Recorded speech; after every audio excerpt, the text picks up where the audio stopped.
am Alejandro Mesonero Romanos and I am Design Director at Dacia. The Bigster Concept is a very important milestone for Dacia. It epitomizes the evolution of our brand values, always essential, accessible, but now with a touch of coolness and an outdoor spirit. The design of the Bigster Concept is straightforward. It is simple, it is direct, and above all, it is easy to understand. It has been designed around a few lines, in the right place and precisely defined.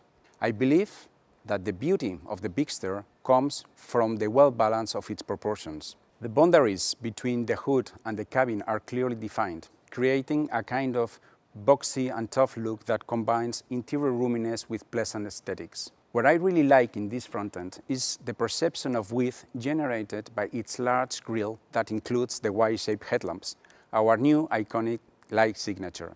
You know, with this car, we have broken a few rules. For example, you won't find any chrome or aluminum painted parts, not outside, not inside of the car. We have replaced them by recycled and unpainted materials with a specific and attractive look.